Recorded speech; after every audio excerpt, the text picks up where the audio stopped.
Yes, welcome on in, everybody, to the Saturday Night Network for another edition of our countdown of SNL's greatest cast members of all time. My name is John from the SNN. I cannot believe we have made it to the penultimate edition of this countdown. I believe it was 13 or 14 weeks ago we started this thing, and now we are in the top six with some huge names, some of the biggest in SNL history, to be revealed tonight. And I'm so excited to get to do that with two great guests, two people who if you are a part of our SNL community, may have heard them on many podcasts throughout the years. And let me bring in first up the man from the SNL Hall of Fame and newly Pop Culture 5. It is Thomas Senna. Thomas, how are you? Mr. Schneider, things are going well. I'm so excited. We're in the top six. I feel like I should have worn like a tux or at least a bow tie or something. I don't know. I feel like Do I have to do that next underdressed. week? What's that? Do I have to dress up next week? Is that what No, you're I telling don't me? know. It's a special event, maybe. Yeah, that's for sure. Thomas, how are you?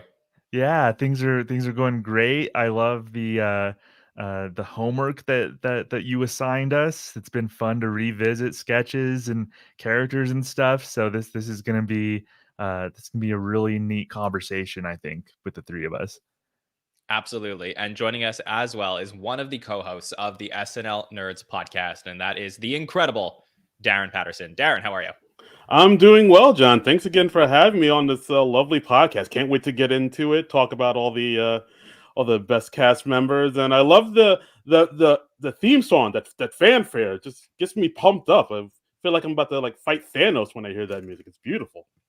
Yeah, I mean, that's how I felt for weeks taking on this giant task of ranking 50 of the greatest cast members of all time. Is just the world. It's at stake, and we have to rank the SNL cast members. So I appreciate everybody who voted for them, and I'm so excited to reveal the top six. Before we do that tonight, let me bring up the list of the previous cast members we have revealed so far over the last few months. This has been an absolute joy to go through them week by week, and I'm going to ask Thomas and Darren how they feel like the list has come along so far. So here we go, coming up on the screen right now from 50 all the way through 7. I'll read them out.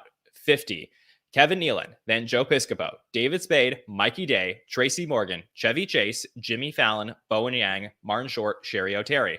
Up from 40, Ego Wodum, Taron Killam, Chris Parnell, John Lovitz, Beck Bennett, Jane Curtin, Seth Meyers, Daryl Hammond, Anna Gasteyer, Bobby Moynihan. Up from 30, we got Tim Meadows, Vanessa Bayer, Bill Murray, Rachel Dratch, Adam Sandler, Jan Hooks, Adie Bryant, John Belushi, Molly Shannon, and Andy Samberg. Your top 20 started with Norm Macdonald, followed by Mike Myers, Will Forte, Dan Aykroyd, Jason Sudeikis, Fred Armisen, Maya Rudolph, Chris Farley, Tina Fey, Gilda Radner. And into the top 10, we got Kenan Thompson, Dana Carvey, Cecily Strong, and Amy Poehler as the top cast member right now. A lot of names, but excited to talk through them. So, Thomas, how do you feel like the list has come together so far? I think everybody's done a pretty good job. It's not like I'm the gatekeeper or anything, but I have my own personal list, and there's only 3 on this list that I would not have in my top 50. Bowen Yang, David Spade, and Martin Short would not make my top 50. I know Bill Kenny is going to want to hurt me for saying Martin Short, but I have my reasons, and I've been fiddling with the list and everything, but I think there's only 3 that are on this list that I wouldn't have on mine. And I find it interesting, John, people's criterias for where they place somebody or whatever. I have Tina Fey. She's 12th on this list. I have her 49th on my list. And Wow. I think that has to do with criteria because I need my SNL cast members to be regular sketch performers. That's part of my criteria. I just do. And she did mostly update. She was in sketches here and there, but I wouldn't call her a regular sketch performer. So I only could put her so high. I need my cast members to like be in sketches all the time. I just do. And you had a great panel for when Tina Fey was on that episode, but I think a lot of the arguments centered around her writing, which, great writer. She's in the SNL Hall of Fame as a writer, but as a cast member, I couldn't put her higher, honestly, than 49th. So that's a legacy conversation for sure. Are you, when you are evaluating your cast members, are you exclusively looking at the time from when they were announced as cast to when they left as cast? Because in that case, when you're talking about somebody like Tina, you're not referring to Sarah Palin. No, I don't really take Sarah Palin into account. Even if I did, she did 6 sketches, 6 Sarah Palins, which were great, and I was on that episode, of the character countdown, and I love Tina as Sarah, but only to me, that only takes her so far. Um, Interesting. she was good on Weekend Update, but to me, she wasn't the best on Weekend Update. So I think 49th is pretty good. 12th, I think that's legacy stuff. I think that has to do with a lot of her writing. Yeah. But I think some people are going to throw tomatoes at me for having Tina so low. And I love Tina, but this is cast members, and I think my criterion. I don't think their duties as a cast member. I don't look at like did they come back to host and did they come back to guest. I don't take that as much into consideration as maybe you do or some other people do. So I just find that interesting. Yeah, for sure. I mean, everybody has different criteria, and that's why I loved making this, is because we factored in everybody's criteria. For me, legacy is a very important factor when evaluating these cast members, and that is why, somebody was to come back and host again from this list. To me, their legacy increases and gives them the opportunity to go up the list, even if they are no longer a cast member on the show. But Darren, I got to ask you, how do you feel about the list that has been put together by the fans of Saturday Night Live? I like the list quite a bit. I love the fact that a lot of kind of cast members that maybe I don't want to say forgotten, but cast members that maybe didn't get the spotlight that maybe they should have are on this list, Bobby Moynihan, who else? Taron Killam, Chris Parnell, like a lot of those cast members that are solid cast members, or Vanessa Bayer, Tim Meadows, like who are like they're solid cast members, but they were never like the superstars of the cast. They were always like solid. They were always there for the sketch, and they elevated it. So I'm happy to see a lot of those cast members on this list. I've noticed like not a lot of cast members from the Dumanian era. Although with Joe Piscopo, and with the exception of Joe Piscopo and Martin Short, I think I'm happy to see them. I'm happy to see Joe Piscopo be on the list because he is somebody who I think kind of people sort of forgot what a big deal he was on the show at that time. He was a solid cast member, and he had like a bunch of great impressions, and he was always there in the clutch. So, but like I feel like with time, he's kind of become like a punchline. I don't even know why, but and it's weird. But like I am glad to see him on the list, as long as Sherry Terry, another person who, when she was on the show, she was killing it. She was poised to be like one of the biggest stars after the show, after her time on the show. But yeah, she's kind of, I don't want to say forgotten, but like maybe she's not around as much as maybe a lot of people thought. But yeah, I'm glad to see all these stuff. Yeah, I think the bread and butter of what we do here at the podcast is we talk about current day sketches, and oftentimes we'll make references to cast members who were on the show in previous eras. So it's very easy for us to look at like a Dana Carvey and be like, oh yeah, this kind of reminds us of that, or maybe a Daryl Hammond, as you mentioned. But it's all of these cast members who we don't get to talk about as much on the podcast that I've really enjoyed throughout this series. Like you mentioned, a Tim Meadows, a Vanessa Bayer. Like sometimes it takes, people to stand up and say, yeah, I do remember how great these cast members were, and vote for them when we have these polls out, so that we get opportunities to have these conversations, whether it's here, whether it's on the SNL Hall of Fame podcast that Thomas hosts. Like, these are, we got to recognize the people that aren't always given their due. And that's why it's so much fun to get to do a project like this. So without further ado, we will present number 6 on the list coming up next. So very excited for this. I know everybody's been wondering what the order is going to be of the remaining 6 legends of the show. So let's start tonight with somebody who I would say is fairly top of mind, somebody who I've talked a lot about on this podcast, and I'm excited to do that one more time. Well, maybe more than one time, because at number 6, the one, the only, Kate McKinnon, who we will be talking about all week long here on the podcast, as she is about to host Saturday Night Live for the first time this weekend. We have her at about 11 seasons of Saturday Night Live. She basically comes in towards the end of the 2011-2012 season. Was on for 204 episodes, good for 5th all time, 835 sketches, 7th all time. Had a large amount of characters, impressions, and moments on the show. Was truly, in my opinion, the star of Saturday Night Live for a very long time, when the cast and the fans were looking for a star. we were given Kate McKinnon. So, so many moments to talk about here, so much to get into. I feel like I've talked about Kate so much on the podcast, so I do want to really hand this off to our two guests here to give their thoughts about Kate McKinnon's place on the list here at 6 overall. Thomas, let's start with you. Oh, this is awesome. I love Kate McKinnon. I watch SNL. I always compare it to sports, and Kate to me is like a prodigy, like a LeBron James or Bryce Harper, who had so much promise. She did like the Penelope Cruz thing initially, one of her first episodes when she got on the cast, and she had such promise. She was going to take over as like one of the main, people saw in her future, like she could be one of the main cast members taking over one of the main women on the show. And she not only lived up to that promise, but she exceeded it. I think she exceeded everybody's highest expectations of her.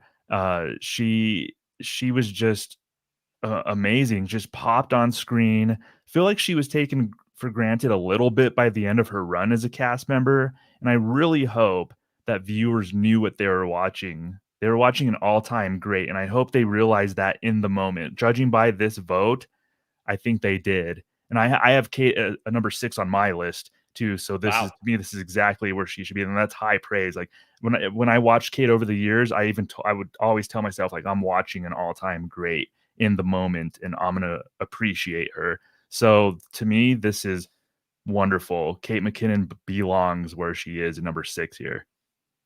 Interesting. Darren, how do you feel about Kate McKinnon overall and her place here on the list? Yeah, I feel it's a good place. Number 6 seems like a great place for her. Like, yeah, I will say I kind of agree with Thomas on a lot of things. Like, how her place on the list is, very well deserved. When she came in, it was with her, Cecily, and 80. She came in with the what was it? The like you said, the Celine. I forgot the name of it already, but she came in with the with a few impressions. And yeah, like when she first came on, you sort of got a sense of her, of like who she was and like what she could do. You got a sense she was a little bit of a oddball, I guess.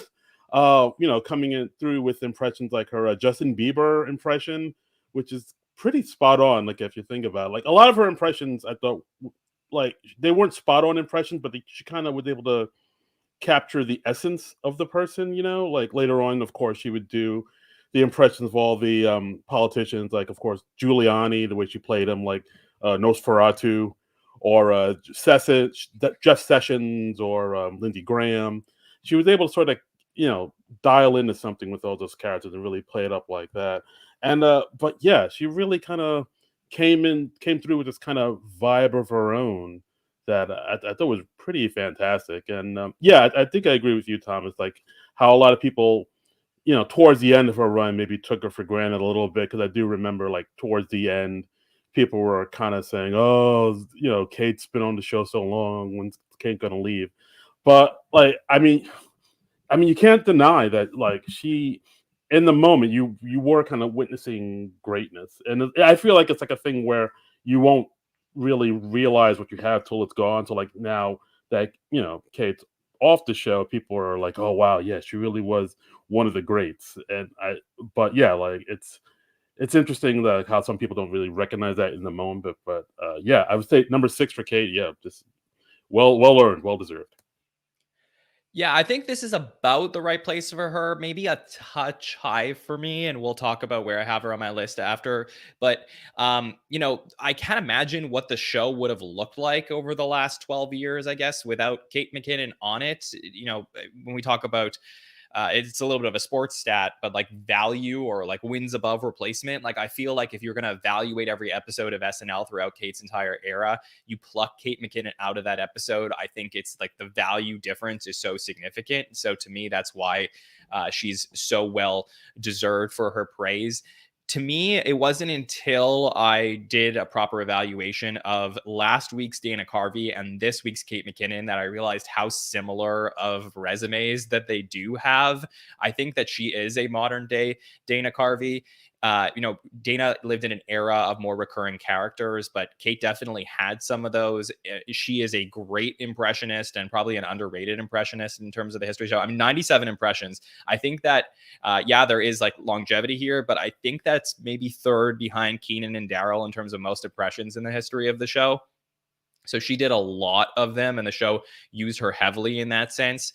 I think that she's one of, if not the best cast member of all time. So built in a lab to be on Saturday Night Live, absolutely. I can't imagine Kate McKinnon doing anything else. So to me, that is where I see the Dana comp for sure. And then in terms of statistics, so 4.09 sketches per episode, good for 24th all time. So that's probably a little bit low, I would say, for, talking about the best of the best here. She doesn't have those, stats where she's completely taking over an entire episode. But like a Dana Carvey that we talked about last week, I think she is one of the cast members, maybe a handful in the history of the show, that does the most with less time. Like, she's not being overexposed to us where she's on the show 7 or 8 times a night. She's going to do approximately 4 sketches a night, and most of those sketches will hit. So I think that is a really strong, case for her in terms of not just looking at the analytics and brushing them off. One stat that is obviously huge to look at here is 74 live from New York, so which is second all time, one behind Daryl. We may have that record be tied this weekend. So we'll see how that goes. I mean, that's another factor for her legacy, but clearly was, the show opened, and throughout her era, Kate was saying live from New York many, many times. So that is a huge plus for her. And then from a legacy perspective, I mean, really leads a group of women for, in an era that was dominated by women on the show, is beloved. I think that if you were to ask anybody who is a younger viewer of the show who the star of Saturday Night Live was, like, they didn't go back, they didn't know older. I mean, everybody would say Kate McKinnon is the star of Saturday Night Live.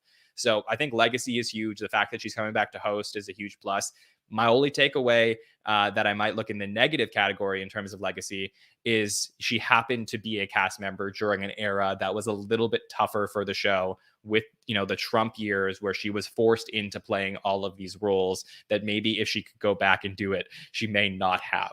So these are all things to consider in terms of my evaluation of Kate McKinnon at 6 here. But I want to talk to the guys here about some of the moments that we can celebrate from Kate's career and give them the opportunity to respond to some of the things I talked about. So Thomas, let me head over to you. What do you want to talk about in terms of Kate's career and your thoughts on her?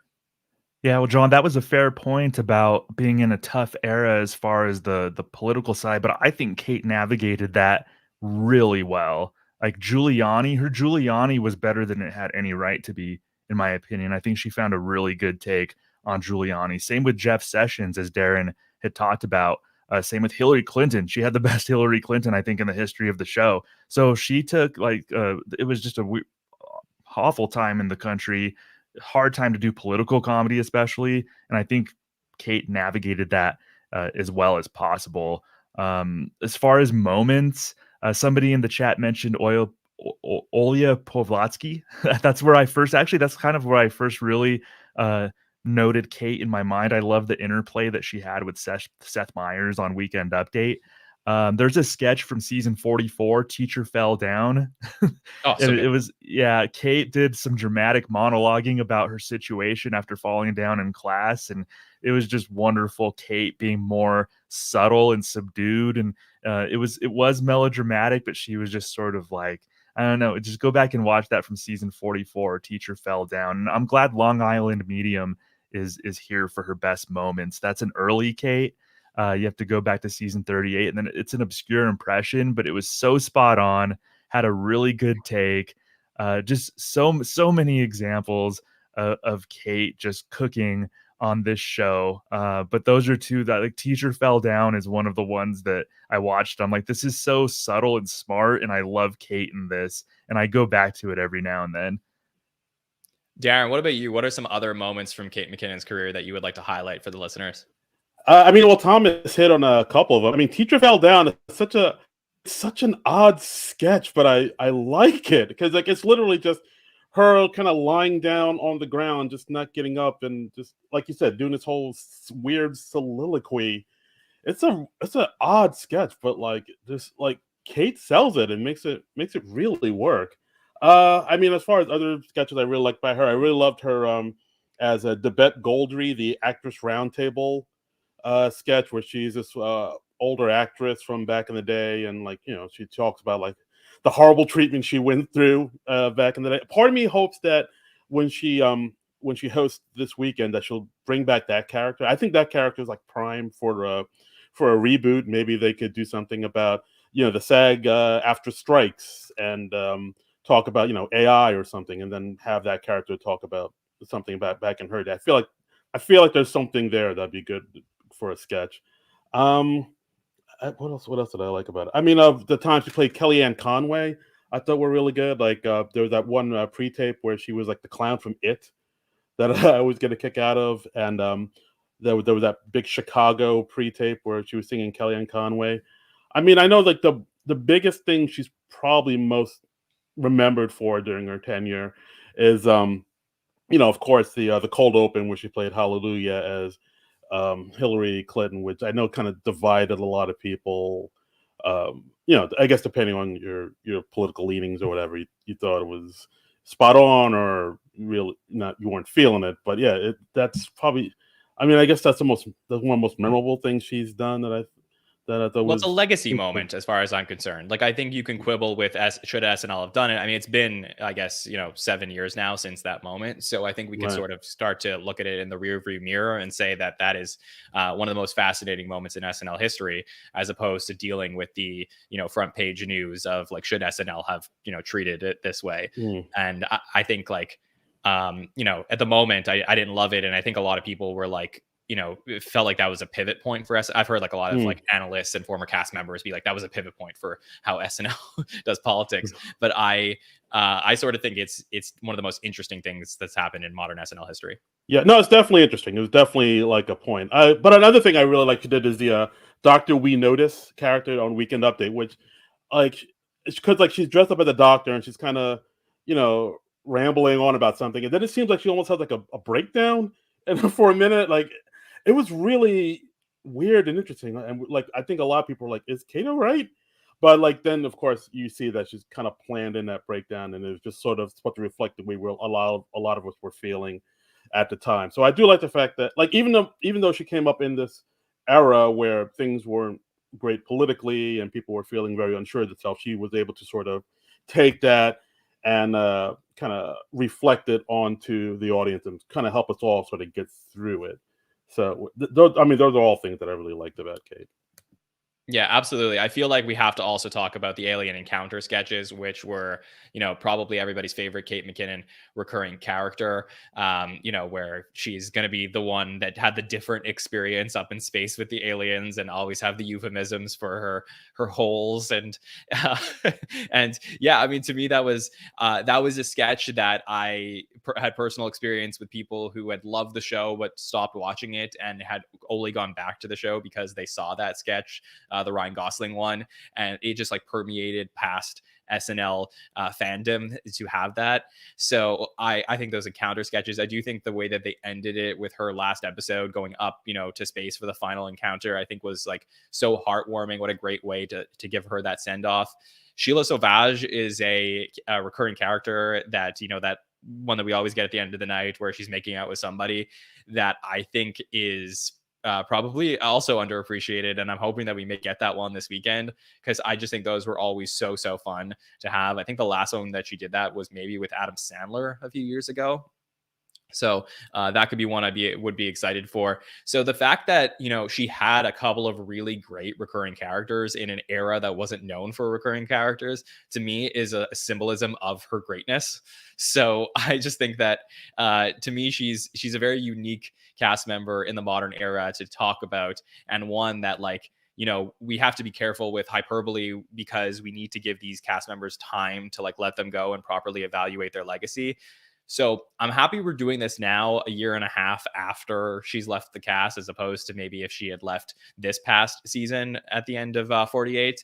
But I still think in 10 years time, we're going to have a better idea of really like her place and if she is, if she really should be this high or if this is around the right spot. And again, for me, her hosting this weekend, I do think is an important factor to see. Is this a really good episode for Kate? Like, does Kate McKinnon host one of the all-time Christmas episodes? If that's the case, I mean, that's sort of a slam dunk for her to continue to rise up this list, in my opinion. So, Thomas, let me give you final words on Kate McKinnon here at 6.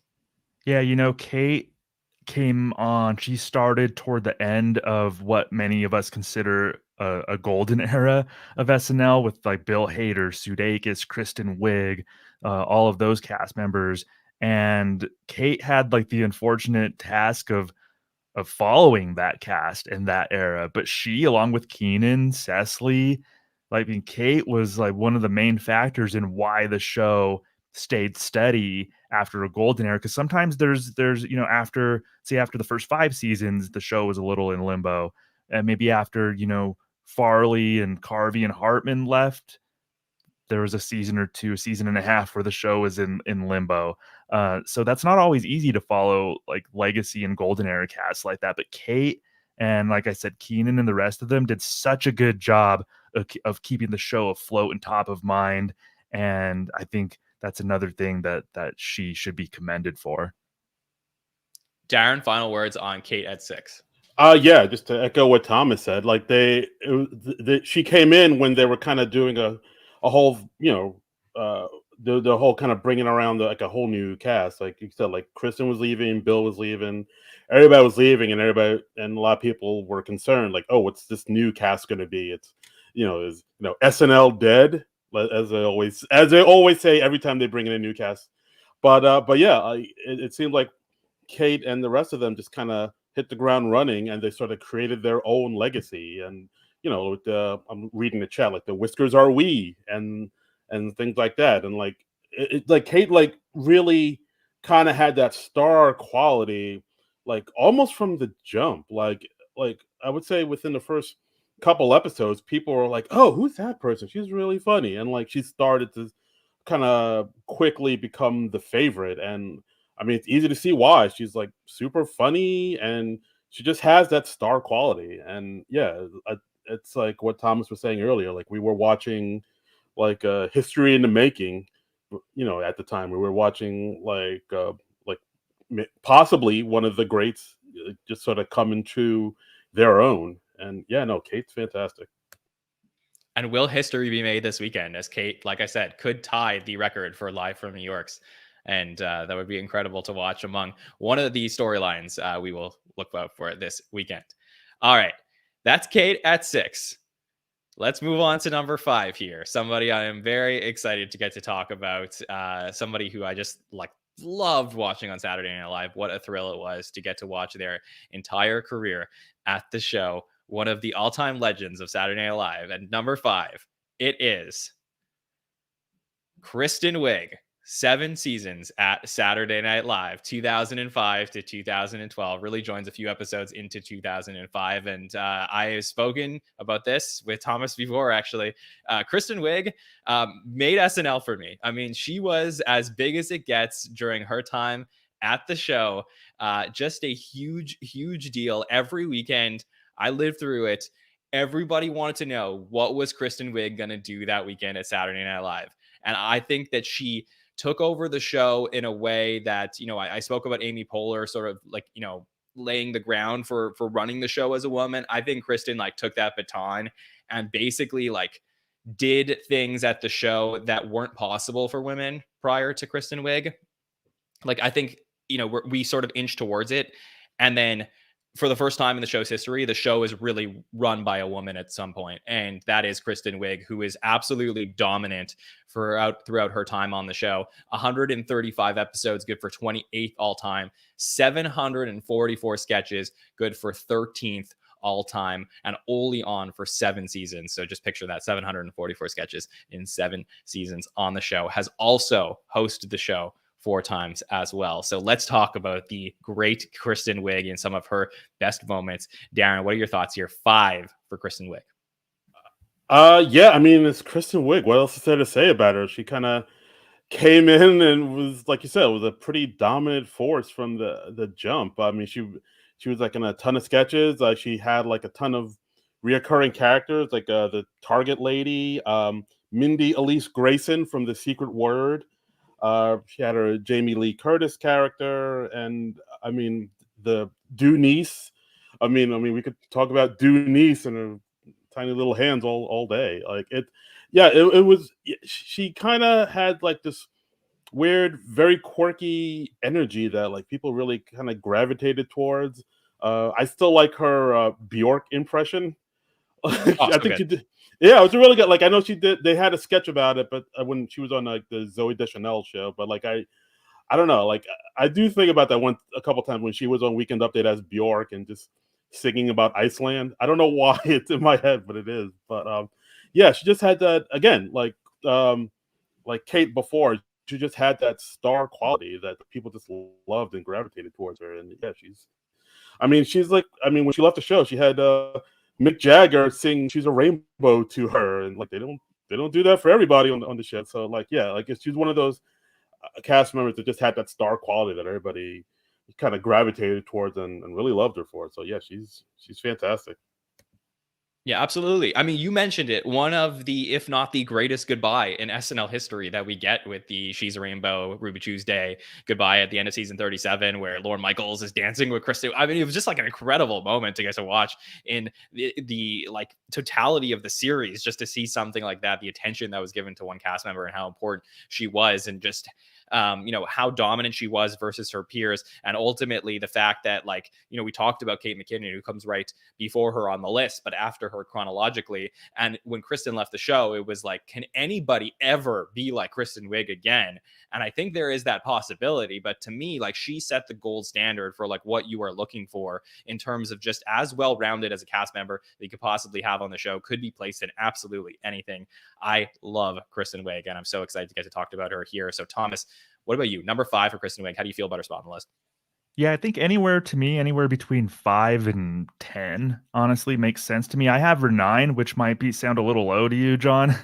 Number 9, Oof. that's still a top 10 cast member for me, though. Like, being the huge super fan that I am, like, that's a huge compliment for me. But she's an interesting case for me because I thought she was amazing, clearly built for the show, always fun to watch on screen.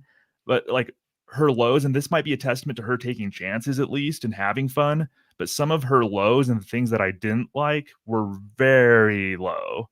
Like actively like Judy Grimes, Shauna, Gilly, Secret Word, like those were things that I just didn't connect with one bit. And but that might be a testament to her because she took swings. And even in Gilly, I didn't like those sketches pretty much at all, but there's something still fun to watch about her in those sketches. But I do have Kate as the greatest female cast member of all time. Kristen, of course, there's an argument for her. Absolutely, she was just like she popped on screen. So I think 5. I can't argue that honestly, even though I might have a little lower. I think 5 sounds about right. And that, I mean, having her number 9, like I said, like that's an all-timer, first ballot Hall of Famer kind of cast member, in my opinion. Even with those lows that I mentioned, having her in the top 10 for me still, that's a testament to just how much fun I had watching her on SNL. Yeah, so I see your point on that, and this isn't a response to your point, Thomas. I'm not accusing you of saying this, but I just felt that in my my greater understanding of our community here, people who have watched every sketch multiple times, and I sort of feel like there is a little bit of like, if Kristen was a man, she wouldn't be as criticized as she was. Like, I have gotten that sort of impression here because, like, I just think she's like so dominant. Look, some of the sketches you mentioned as your low sketches, that's your opinion, and by Yeah, all means. absolutely. Um, I think like some of those are like above average at least, but then her highs are like so high, like higher than like in a tier of their own. To me, she's a Mount Rushmore cast member. Like, that's how good she is. I like, if I said this a few times, like I think if you're gonna build like statues of cast members outside of 30 Rock, like I think that like Kristen Wiig is like a no-brainer to me. She is so dominant on the show. 5.19 sketches per episode. That's good for 7th all time. That's the second highest SBE to a woman in SNL history. Amy Poehler is the highest there, but I do think that Kristen is probably more dynamic and well-rounded than Amy Poehler. And again, like when I'm watching Amy, I'm like, oh my God, is there ever going to be anybody better? And then Kristen just comes around.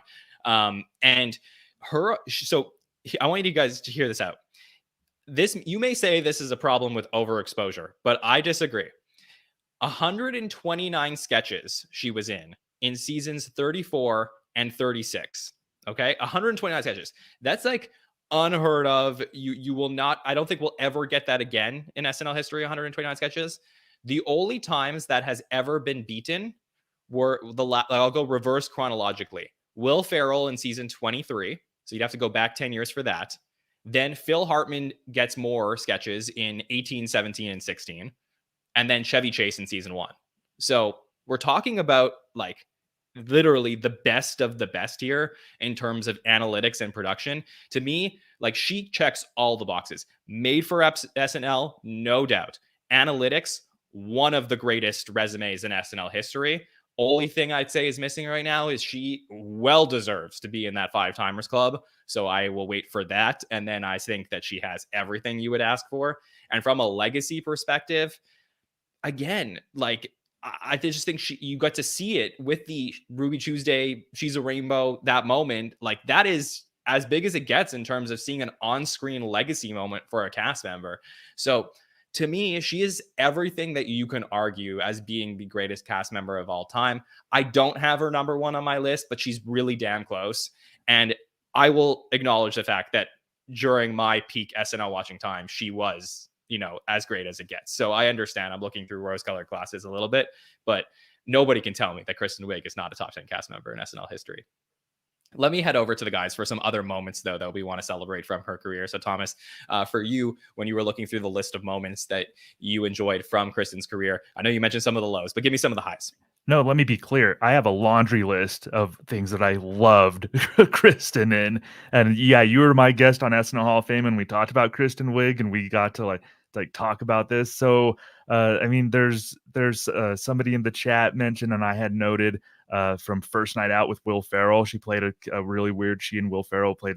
She played Jean. So like they kind of rope somebody into like a 3-way basically throughout the night, and it kind of tracks like that evening. That was great.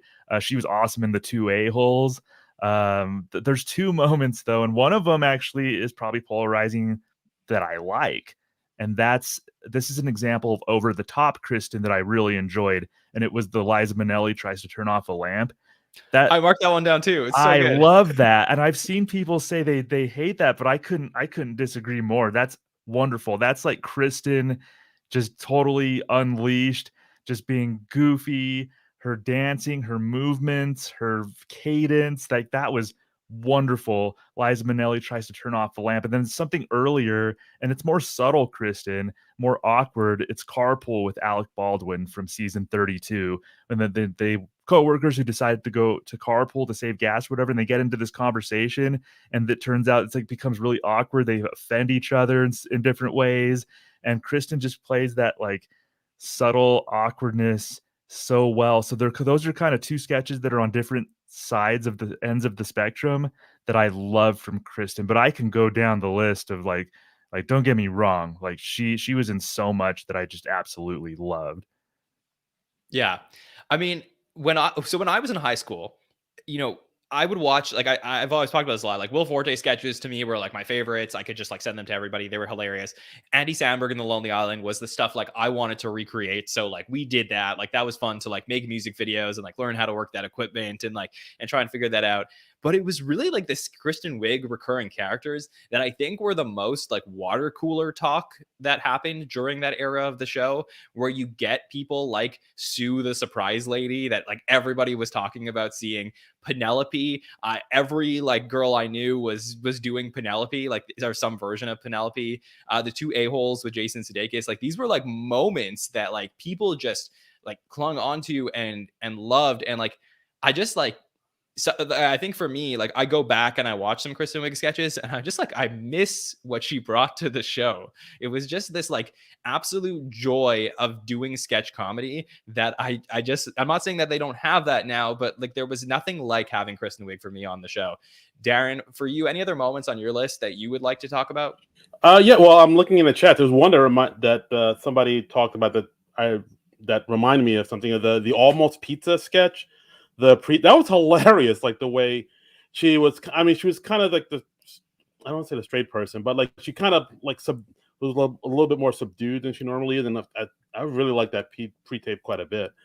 I also liked a lot of stuff she did on the Weekend Update desk. Like there was that one thing, the one time when she played like Barbie. I kind of liked when she was playing Seth Meyers' aunt and giving movie reviews, Yeah, or was it Linda. no, or was yes, Aunt Linda, or yeah, I always dug that. And there was one, what was it? Rebecca LaRue, where she played like a expert, and she was like doing all these kind of flirty things with Seth, like her hands in the air, just waving her hair back and forth. And I think at one point she like kind of spreads her legs open and like inches towards Seth, like making him clearly uncomfortable. I don't know why I always get a kick out of that, but like a lot of the Weekend Update death segments, I thought she was really good, and I like quite a bit. Yeah, and I know Thomas doesn't like Judy Grimes, but the just kidding, what to me was so funny. That worked for me. I know it's a little bit of a polarizing thing that happened on Saturday Night Live when she kept doing Garth and Kat with Fred Armisen, but the fact that the two of them would go up there and just riff off each other and try and follow what the other one was saying, to me was so funny. I think the Californians, again, like to me, like Kristen Wiig, like when she left and they tried to do Californians without her, like yes, Fred is funny, yes, Bill is funny, but Kristen also really makes those sketches for me. I think that just her like trying to keep it together during stuff like that is also really good. And she's also a really good impressionist. Like I think someone in the chat mentioned her Susie Orman impression. She does a really good Drew Barrymore. Her Jamie Lee Curtis that she does in a few sketches where she's like trying not to poop herself is so funny. So to me, there is, as Thomas said, a laundry list of Kristen Wiig moments that you can get into. We could do a whole hour on Kristen Wiig, which I did once, but we could keep going on it. And to me, that is why she deserves to be up here into the top 5. I want to give the guys some final words, and then I'll wrap up with some other Kristen Wiig stats. So Thomas, final word on Kristen here at 5. Yeah, John, she did a great Nancy Pelosi too. I want True. to shout that out. She's awesome as Nancy Pelosi. And Bill mentioned Virginia Horson. That was an oddball kind of character that she did. One of the things that I kind of mentioned it on our SNL Hall of Fame episode was Kristen, I think, was possibly like the best silent actor or one of the best silent actors in SNL history. And that's kind of an SNL nerd kind of niche kind of thing to notice. But like she was in that digital short, the Extreme Activities competition, where it was just all silent acting, all her facial expressions. She was brilliant in that. And also when she was in the Pete Twinkle and Greg Stink sketches, she added to those sketches as just with her silent performance. Her like when she would like hit a good shot in billiards and she would make those faces. Like Kristen completely added to those sketches. It wasn't just Jason and Will Forte. Kristen was definitely a huge part of that because of her expressive face and her silent acting. So I have to call her out there. And her talent, just it's undeniable. She was always fun to watch. She was one of the cast members in SNL history that popped the most. And I think her place in the top 10, number 5, I think it's great. I think it's a great spot for Kristen. Darren, final words on Kristen here at 5. Yeah, I mean, like with her tenure on the show, she was definitely one of the darlings of the show, one of the superstars. Yeah, I mean, she kind of did it all, and sort of. I don't want to say she kind of did sort of pave the way for people like Kate McKinnon, because like I do remember when she left the show, people were like genuinely like freaked out. It's like, oh my god, who's going to replace Kristen as the show? Saturday Night Dead all over again, and then we got Kate, and everybody's like, oh, Kate's fantastic, but like, I mean, I don't want to compare the two, but like, Kristen definitely left them, big shoes to fill, and because she was such a dominant force on the show, and yeah, I thought she was fantastic. Yeah, unreal to have her on the show, and so glad to be able to talk about her at number 5 on the list. So we've been talking for the last, since we started this podcast about the Rolling Stone list that they put out at the end of or maybe it was the beginning of the 40th season to celebrate the 40th anniversary of Saturday Night Live, and that list was pretty whack. But but they did have some interesting placements here, so I do like to call them out when we get them. They actually had Kristen Wiig at 14, which I think is very low, especially given that that was like there wasn't Kate McKinnon wasn't around really then. So, or she had just been starting. So they said she is one of a kind, but she ran characters into the ground, and that's why they have her at 14. And that's sort of my point here, which is I sort of think that like the things that we love about Kristen, about like, Dana Carvey or Mike Myers or like cast members in other eras where they do characters a million times, we're all like, yeah, but like, did she have to do this one that many times? I think she did. I just think people love them. And I was the target market for that type of stuff. So I think this is well deserved. I didn't mention Kate's placement, but Kate was at 37. Obviously, she was still newer to the show at the time when they made this list. So I don't think it's a fair criticism to give them now. But, here we go. So Kristen, they had her at 14. We have her at 5. I think this is a much better placement for her here. All right. One more to talk about today. So we are officially into the Mount Rushmore of the voters. So the top 4 as they voted a few months ago. So I'm very excited to get into number 4 here. The last cast member we will reveal tonight. And this is, again, you can't tell the story about Saturday Night Live without talking about this cast member who truly changed the show.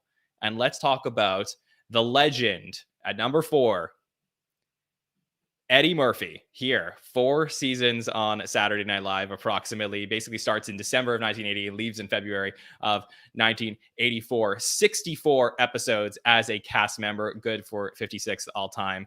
294 sketches, tied for 58th all time. But really, I mean, the story of Eddie Murphy is absolutely fascinating, where season 6 of the show starts up. Nobody is into Saturday Night Live because everybody's missing that original cast.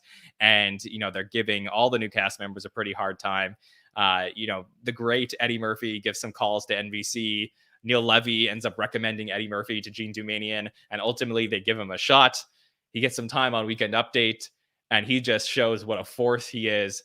Basically forces his way onto Saturday Night Live and then truly, truly dominates and gives people a reason to watch the show once again. And, is really just, as far as people are concerned, like an all-time legend in the history of the show. So I'm very excited to get to talk about him here. Darren, you must be very excited to talk about Eddie Murphy as well. So let me hand it over to you. Yeah, let me tell you, John, if Eddie Murphy hadn't made the top 5 on this, I would have called this whole thing fraudulent and just flipped the table and just walked out. Because, I mean, not only is Eddie Murphy one of the reasons why I got into SNL, he's probably one of the reasons I got into stand-up comedy as an art form as well. Like, I love Eddie Murphy. I think he's like fantastic. I mean, the fact that he was probably the first like big breakout star in SNL after the original cast left says a lot. Because like I know with season 6, it was that season was still kind of iffy, and then he came on and he's like the one that everybody gravitated towards. Like the audience was like, oh, that guy's amazing, have him on more. And then he got bigger and bigger and bigger. I mean, like Gumby, Buckwheat. I mean, Mr. Robinson's Neighborhood. It's still hilarious. I mean, the James. He did a sketch where it's just him as James Brown dancing around a hot tub, and it's hilarious.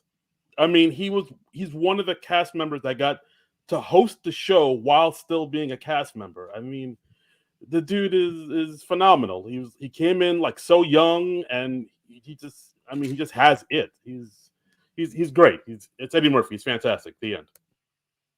Absolutely. Thomas, what are your thoughts on Eddie Murphy, his place on the list here at number 4? No, I don't know, Darren. I don't know. I'm just kidding. Eddie Murphy's on my personal Mount Rushmore. I have him number 4, so Eddie Murphy's like on my SNL Mount Rushmore. And for a lot of the reasons, nailed the spot. Yeah, right. Yeah, absolutely. For all the reasons Darren said, it's interesting to me, like kind of going back and scrolling through those, skimming through those seasons. Halfway through season 6, the best thing that had happened on the show that season up until that time was Eddie killing time and just doing stand up. Like a lot of the sketches were floundering. Eddie wasn't really used. Piscopo was doing okay, but still was a little shaky. The best thing that happened was Eddie killing time and doing some of his stand-up. That was like the best segment halfway through season 6, and then they started using them a little bit more. And what was unreal for me with Eddie was that he was on the show from when he was age 19 to 23. Like, I can't even imagine being on SNL that young and being that confident. His confidence on screen just radiated, especially given his age. I mean, if he would have been in his late 20s, early 30s with that much confidence, it would have been impressive. But he was 19 when he started on SNL, only 23, one of the biggest stars in the world, only 23 when he ended his tenure on SNL. That's just unreal to me. Eddie was just amazing. He almost quite literally saved the show. There wouldn't have been season 7 if it wasn't for Eddie, and they were in limbo after the first 5 seasons, and Eddie was the perfect cast member to take them into the next era and really save the show. So great placement. I wouldn't be mad at anybody for having Eddie number, I don't know, 1, number 2, number 3, like, just he's a Mount Rushmore kind of guy. Well, I'll say now before I forget. I mean, Rolling Stone did have him as the number 2 cast member on their list back in the day. They said that Eddie saved the show, and no doubt Eddie did. I mean, the show was as much on life support as it ever would be during the time where they're just trying to figure out, is there a show after the original iteration of Saturday Night Live? And Eddie Murphy clearly does so much to boost people's interest in the show, including just some incredible characters. Was he made for the show? I mean, you get to see a guy who, as Thomas mentioned, is so young when he gets on the show. And let's be real, has like everything working against him to be a star on the show. I mean, Garrett Morris was on Saturday Night Live for 5 years and consistently talked about there being no black writers, no black crew members for very much. And, not having an opportunity to do anything that wasn't like solo to camera in his voice. And even then, like, had a hard time and struggling how to like fit in with everything. They don't hire any black cast members to start this new Gene Dumanian era. And then they're trying to like figure out, like, should they have one? They might want to hire somebody else that isn't Eddie Murphy. And he gets on there and he is just like such a force. And it's just like, we're not talking about Kenan Thompson, like, who I'm sure, faced, again, I don't mean to make light of any struggles that Kenan faced, but I'm just saying, like, we're not talking about someone in a modern era of Saturday Night Live who has a much larger support system. Eddie Murphy did not. Like, Eddie Murphy paved the way pretty much for himself, is to my understanding. And that to me is just so incredible when you're talking about how important that cast member is to the history of the show. So was he made for the show? Absolutely. 4.25 sketches per episode. Again, like, that's a pretty high number up there. That's 18th all time. Joe Piscopo was more spread out throughout the entire show. But like I said, I mean, Eddie is one of those cast members that, like, when his hit rate is so strong. You saw what it's like when Eddie Murphy wasn't on the Ebersol years. It is just a drastic difference in quality. So much so that when he became such a star outside of the show, they had to pre-record Eddie sketches to then place them in the episode. So he wasn't even live in the building. They would pre-record sketches that looked like live sketches with Eddie Murphy in them and save them for later episodes because he was that important to the show, let alone the fact that he's going to host while he's a cast member. And of course, we have to talk about the fact that he comes back a few years ago, and what a moment that was to have him back during a modern era to do all of these characters. Like, so cool for everybody. So for me, absolute greatness we get from Eddie Murphy, and so excited to talk about him at 4. Darren, any other moments on the list that you want to talk about from Eddie Murphy to celebrate his time on the show? Yeah, I mean, we'll just touch on what you mentioned about John. Like, yeah, when he was on the show, he was kind of giving the show like this new energy, this new voice that really the show hadn't really been touching on anymore. Like basically talking about the world from the viewpoint of a young black man, which is something that Garrett Morris, like you said, never really got the chance to do.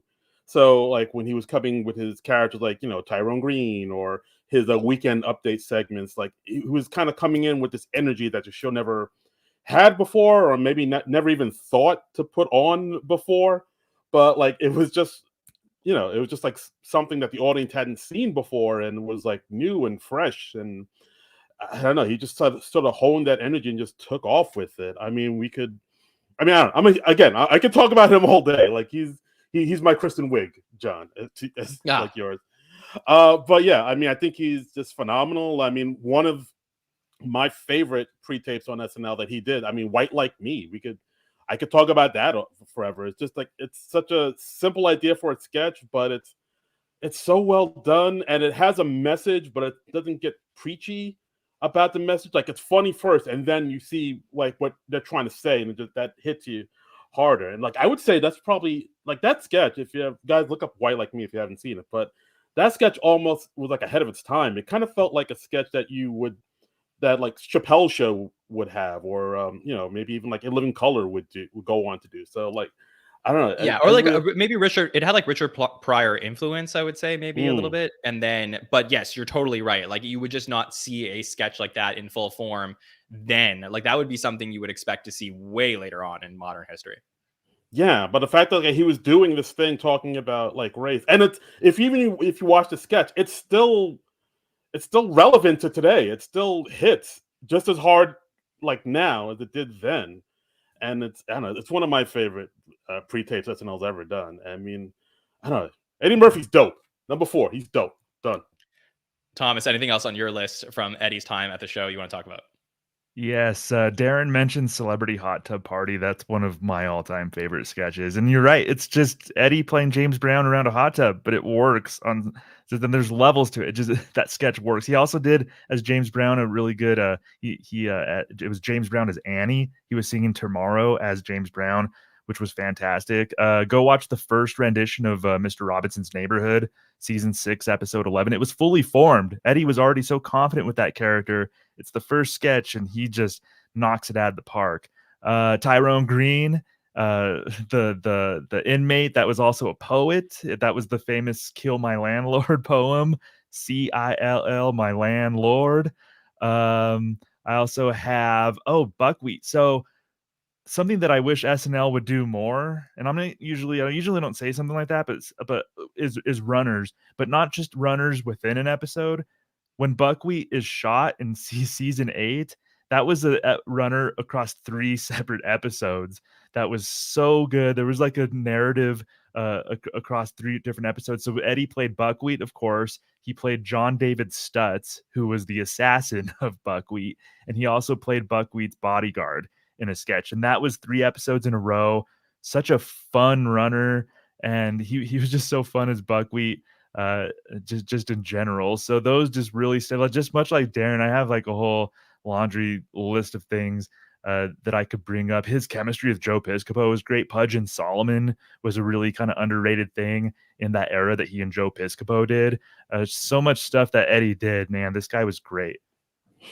Yeah, we talked a little bit about his Stevie Wonder impression this Mm. summer as well, which was a huge, huge deal. That was like so exciting to get the Ebony and Ivory that we would get at the end of season 7 on the show. I would say like also his Bill Cosby impression I think was also fantastic. I would I would also say one of the most interesting things, and we'll get to this when I show you where I have him on my list. One of the more interesting things about trying to figure out how Eddie Murphy compares to other cast members is I think the thing I struggle with the most is that Eddie plays really well with Joe Piscopo, but doesn't have like pairings with other cast members. So it's hard to argue that Eddie was an ensemble player. Now, that may have been Mm. not his fault, given that again, what he was facing when he becomes a cast member and he's sort of forced into a position of like writing for himself and putting his own material out there. And that may also be that, no offense to his contemporaries, but maybe they just weren't strong enough to sort of match him one-on-one in sketches. But I do think that one of the criteria that a lot of our top 10 have is that they all work with a lot of different cast members and they all can do supporting roles in sketches. But when Eddie Murphy was on the show, it was the Eddie Murphy show. So Mm. depending on how you feel about that when you're evaluating cast members, that may affect where you place him on the list. No doubt he's super important, and the show probably isn't, we're not talking about the show right now if Eddie wasn't on it. But given that the show in 1982 is technically the same show it is now in 2023, we sort of have to look at the parameters and be like, okay, what makes a great cast member now is somebody who can, do multiple things. And I do think that Eddie was sort of placed in a box of just, running the show and, being that star, and was never really that like supporting player to help build the cast around him. So if I had to argue for one reason why I wouldn't put him as my GOAT, I would probably say that would be the reason why.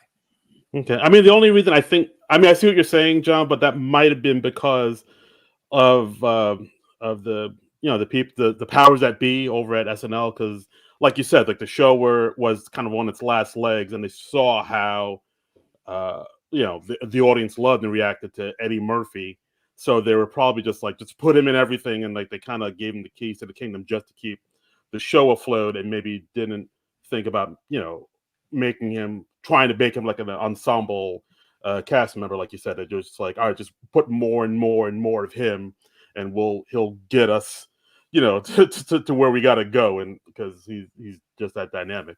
And also, a side note, on the Mr. Robinson's Neighborhood, whenever he answered the door, I always thought that was hilarious. Who is it? Who is it? Like, as a kid, that was like the funny thing I ever heard in my life. Just, who is it? Absolutely. For sure. All right, let me give you guys both final words on Eddie Murphy here at 4. Thomas, starting with you. Gosh, his batting average in terms of things that he did that just popped relative to the things he did overall. You're right, John, that has to be off the charts. Eddie's batting average, big time. One thing about Eddie too that we didn't really brush on, he utilized Weekend Update really well. He was on that desk. He would go on as himself on Weekend Update. He would go on as that movie critic Raheem Abdul Muhammad on Weekend Update. He had some really good bits there. So Eddie in the early 80s, I think he saw the Weekend Update desk as a good chance for him to show the world who he is, to show Dick Ebersol that he had the chops to do this. So I think I give Eddie credit too. I always want cast members, especially newer cast members, go on that Weekend Update desk. Eddie Murphy did it, and I think that really helped him a lot. I mean, he would have been a star probably regardless, but he was wise to go on that Weekend Update desk and do his thing. Darren, final words on Eddie Murphy here at 4 on the list. Yeah, I mean, like Eddie Murphy, I've seen in the chat people say, like, yeah, like the SNL might have gotten canceled if it wasn't for Eddie Murphy bringing back relevance to the show, and like I'd have to agree with that. Like he was only on the show for a short time, but he packed in a lot in the short time he was on the show. I mean, he could do impressions. He was super charismatic.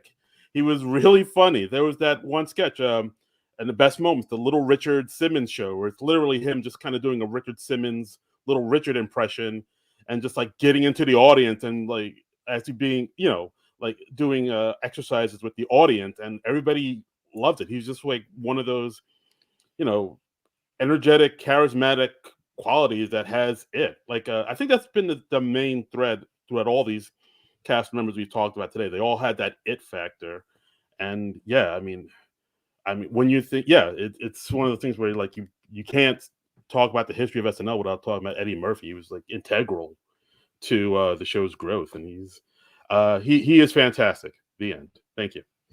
Absolutely. Well, props to the listeners for getting Eddie this far up the list. Okay, 3 more cast members to reveal next week. But before we leave you tonight, we always have this very fun segment at the end where I get to talk about my list, which is fluid. I can move people up or down basically up until next week. So I'll let Thomas and Darren maybe tell me what I should change here. But I've given this a lot of thought, and I will talk through my choices of where to place Eddie and Kate and Kristen on this list. So here we go. Let's bring it up on screen. On the left side, you'll see the cast rankings. On the right side, we have my rankings. So from 47 all the way through 1. 47 is David Spade, followed by Bowen Yang, Martin Short, Tracy Morgan, Ego Wodum, Chevy Chase, Sherry O'Terry, Mikey Day, Joe Piscopo, Tim Meadows. Then we got Adam Sandler, Jimmy Fallon, Seth Meyers, Taron Killam, Norm Macdonald, Vanessa Bayer, Anna Gasteyer, Rachel Dratch, Chris Parnell, and Kevin Nealon.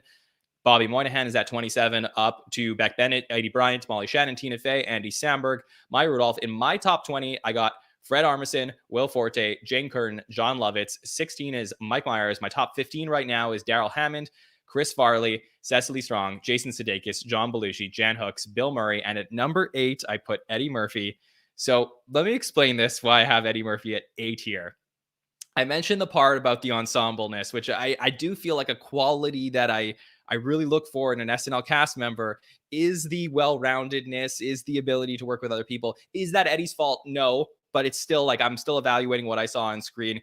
I do think his lack of longevity on the show, even though the show was in such flux then, is probably a factor for me as far as where I put him on the list here. I mean, he's still at 8, like he's still in my top 10 right now, but I just think the fact that he like leaves the show like pretty soon after he becomes a star, like he's become a star outside the show. He's no longer on the show anymore.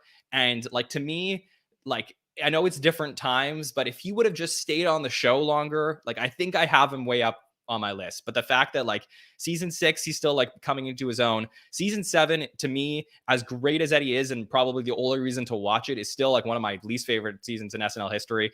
Season 8 is so great with Eddie. And then by season 9, Eddie's pretty much gone and then we'll leave partway through. To me, if Eddie Murphy, like some of the cast members in my top 10 were on the show for like twice, if not 3 times as long as Eddie Murphy, like it is a factor when I'm evaluating the totality of the show. So best cast member ever, Eddie's probably in my Mount Rushmore. Overall factors, I have Eddie at 8. Gilda Radner's here at 7. Dan Aykroyd at 6. I have Kate McKinnon right now as number 5. I think that Kate is, for me, that's a time thing just to see what the legacy ends up. I think the Kate at 5, Keenan at 4, Amy Poehler at 3, those are interchangeable for me right now. I may have put Kate above Amy, but I really felt like Kate McKinnon here at 5 is the right spot. I think they're all in a similar tier of people who really had their own moments of dominating on the show. Dana Carvey at 2, and I do have Kristen Wiig in my number 1 spot right now. I just think that Kristen Wiig was everything I look for in an SNL cast member, and to me, she is number 1 right now. We'll see if she ends up at number 1 there when all is said and done next week. So, anyone want to go first here to let me know what they think of where I placed them? I'm gonna let Darren simmer down a little bit. I disagree with the Eddie thing, but I think your points are understood about Eddie. I did when I went back, I did factor in like, yeah, I mean, he was sort of like a shooting star in a way. No, not to quote an infamous David Spade, paraphrase a David Spade thing from SNL, but yeah, I disagree. I'll let Darren tackle the Eddie thing. You need to hold firm on your Martin Short placement, John, because you don't like him moving up the list. No, don't move him up the list, because after reevaluating my list, Martin Short, he had a good few episodes. Honestly, like that's what it amounted to. He even admitted in his book that after like 2 or 3 episodes, he ran out of ideas. And he felt like he maybe, he's like, they in the first episode, they did the synchronized swimming, which was great. He did like Ed Grimley, which was fine. Jackie Rogers Jr. was fine. But then even Martin Short admitted that he ran out of material and ran out of ideas by like midway through that season. So are we going to really put him in the top 50 for having a good 6-episode run? Like, honestly, I love Martin Short. I love what he brings to the screen, but like, he really let's talk about it. Like, let's talk about Eddie and Kate and Kristen, just because we don't need to do a Martin Short segment every single week. But people have been pushing back on you, so I wanted to like hold firm on that. Thank you, I appreciate that. But yes, look, I knew that the Eddie Murphy placement for me would be a little bit tough, Darren. But again, like, is it an apples and oranges comparison when we're talking about looking at Eddie Murphy's career versus like a Kate McKinnon's career, who was on the show, like I said, for like 3 times as long?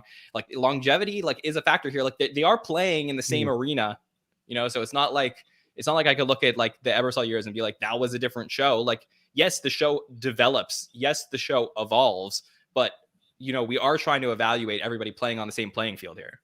So what do you think?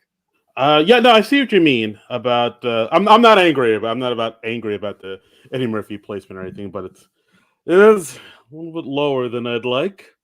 But I kind of see what you mean. It's like a thing where he was such a force.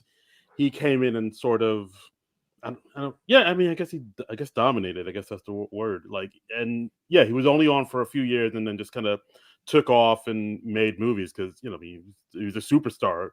Like after 4 seasons. So I understand what you're saying, even though I do feel like he, in the moments where he was more of a like a utility cast member with the, like a supporting cast member, I thought he did fit in pretty well. Like I saw again in the chat, people were saying, oh, he had some good moments with Mary Gross, who played alfalfa to his buckwheat, or or Piscopo. He was really good with Piscopo, and I think he worked well with other cast members. But yeah, but like, at the same time, he was kind of more in the spotlight in any sketch, in all the sketches. Like people kind of tuned into sketches just to see what he was going to do, rather than tuned in to watch the sketch in its entirety. I'm actually more shocked about your placing Kristen over Dana and Amy. I don't know. That's that. You may have to Yeah. explain that one. Sure. I mean, look, I said I think that like to me, Dana is like as well-rounded as it gets. Definitely like has all the things you're looking for in an SNL cast member. I mean, this is like, look, this is my list. I tried to be objective. That's why I have Will Forte at 19 and not number 1.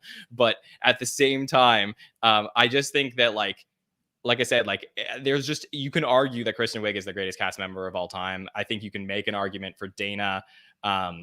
Amy's probably like a slightly lower tier, but like I'd say like as far as I'm concerned, I do think Kristen is the greatest woman in the history of the show. I think she just checks all the boxes, and I made that case for her about half an hour ago. So I get maybe why this generation of fans will say that the answer to that is Kate McKinnon, and I understand that fans who are from an older generation may say no, it's Jan Hooks or Gilda Radner. But I think there is, to me, a clear like grouping of, if we're just going to talk about the women for now, of Kristen Wiig, Kate McKinnon, Gilda Radner, Amy Poehler, Jan Hooks. Like all of them to me are like the legends, the legendary women of the show, and I sort of just feel like Kristen is the best of them. So I don't know if I made a good case there, but that's just how I feel about it. Thomas, you want to jump in on anything? Yeah, I understand why you have Kristen number 1. I actually, as much as I talked about her, I still love her. No arguments there. Thank you for putting Dana as high as you did, because his placement on this list, I have him 3rd on my list. I think he's a Mount Rushmore kind of guy. So I think I like where you have Dana, and don't be afraid to. I think you underrated Will Forte, oddly enough, a little bit. Don't be afraid to. I think maybe you're overcompensating for maybe biases that you think you might have, and you're putting him a little too low. But you and I might talk about that in the next coming months about Will Forte. We might have a more extended conversation about Will Forte, but I don't think you're being biased if you put him a little higher than this. But I agree with everything you said, and I totally get your arguments about Kristen being where she is on your here's what I'll list. say. Yeah, is that what I would like to do is that in a week from now, when we're done revealing the top 3, I'm going to lock in my final rankings. As I said on the first week of the show, these are rankings that I didn't think of in advance, that every week when we're revealing, I'm sitting down before the podcast and I'm slotting people in here. So like I said, it's a little bit fluid. If you in the chat feel like there's a very good argument for why someone should be higher or lower on the list, then please put a comment. Let me know. I'll read everything and I'll take that into account. And yes, it is my list, but I do think these things over, because this is the toughest exercise I've ever had. When I was watching, doing all my SNL research, is trying to figure out how to put this list together. So I would just like to know, just from the two of you, in summary, Eddie Murphy at 8, Kate McKinnon at 5. Like looking at my top 10 right now, is there anybody? I know Darren would probably say Eddie might be number 1, but is there anybody that for sure I should drop below Eddie Murphy? Like, is there an argument for somebody there? Because I did struggle with this today, and I'm still trying to figure it out. No, I don't think so. I think all of those, Kristen, Kate, and Eddie, I don't think they belong below Eddie. I would say they're all top 10, cast members for sure. Okay, Thomas, anyone for you I should drop out of my top 10 right now? I think Amy Poehler, yeah, but other than that, might be controversial. I don't know, but I think Amy Poehler would be out of all these people ahead of Eddie, especially Poehler would be the one that I would drop. Okay, fair enough. I will take that into consideration. I mean, I really feel like Amy deserves the praise that she's getting, but maybe having her at 3, and then if the next 3 jump these people, she would be at the lowest 6 at that point. Maybe that is too high for Amy, and I need to shuffle some things up there. So I'm gonna think about it.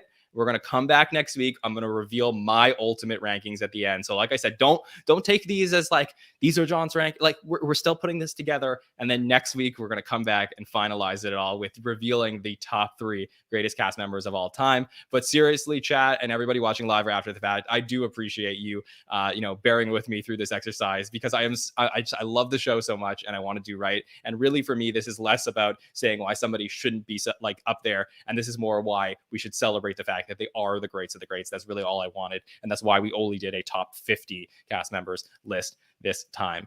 Okay, this was so much fun. I'm so happy that we did this with the 3 of us. It was a great time to catch up with both of you. So really appreciate you joining me this week on the penultimate edition of SNL's Greatest Cast Members. Thomas Senna, thanks for joining us. Please tell the listeners anything that you would like to plug. Yes, I am a podcasting fool. I got the SNL Hall of Fame. This week is our roundtable, our season 4 roundtable, which I have Bill Kenny, Brad Robinson, and Mike Murray on to talk about their season 4 ballots. Voting for the SNL Hall of Fame ends tomorrow at midnight Eastern time. So if you were a previous voter, Jamie Dew should have emailed you a ballot. Go ahead and vote. Go to snlhof.com if you haven't voted yet to receive your ballot. But tomorrow at midnight Eastern is the deadline. And then next week on Monday, we will reveal the results of SNL Hall of Fame voting. So that's super exciting. And then I have another podcast called Pop Culture 5.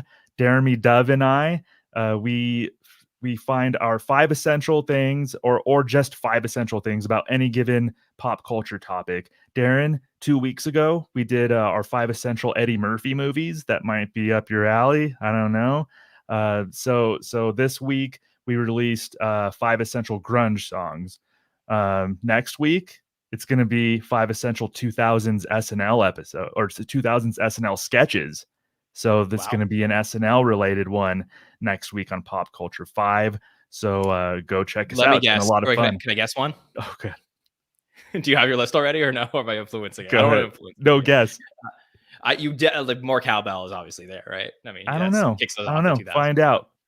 Maybe Gilly. Yeah. Maybe I chose Gilly, and that's going to be a curveball. I don't know. Judy Grimes for sure will be on that list. You have to go check it out to see. But yeah, seriously, Thomas, thank you for joining us and great job with everything that you are doing. Darren, please tell the listeners what is happening over at the SNL Nerd Show. Oh yeah, SNL Nerds, guys, give us a listen every episode. Me and my co-host John Trumbull, we break down the newest episode of Saturday Night Live. Of course, we're going to be doing the Kate McKinnon episode coming up, and I believe a little peek behind the curtain. We're probably going to do a bonus episode too about Brooklyn Nine-Nine in order to sort of commemorate the passing of the late great Andre Braugher. So yeah, give us a listen. We're on all the platforms. You can follow us on Twitter at because we don't want to call it X, at SNL Nerds Show, and you can follow me on Twitter because I don't want to call it X, or all the other platforms at Darren Credible, DARIN Credible. Yeah, that's really great, Darren, that you're doing that. I never plugged this, but back in between season 46 and season 47, we did Brooklyn Nine-Nine coverage on the podcast where we covered the last season of Brooklyn Nine-Nine, and obviously loved Captain Holt and Andre Braugher. So really, if you want to go back and check out some of our, or watch those episodes and check out that coverage that we did back in the day, it's so much fun. But definitely listen to Darren and talk about that on SNL Nerds. So very exciting you're doing that. Well, after this, it all comes down to this. We have our final 3 to reveal next week. Before we get there, we're going to have our hot take show and our roundtable and our by the numbers of one of the greatest cast members of all time, Kate McKinnon, returning to the show this weekend for the Christmas show. It should be a ton of fun. I'm so excited for the show this weekend with musical guest Billie Eilish. So I hope you will join us on Saturday night after the show. We usually get some of our biggest numbers for our Christmas hot take show. So I hope to see you in the chat because it's going to be such a fun time to talk through this episode. So looking forward to having you all there, and we'll have some special treats over the holidays as well. But hope you are enjoying your end of the year. All right. You can follow us on social media at the SNL Network. You can subscribe to the podcast on YouTube, Apple Podcasts, and Spotify. Thank you to the chat for joining us live tonight, and to Thomas and Darren as well. My name is John Schneider from the Saturday Night Network, and we will see you next time, everybody.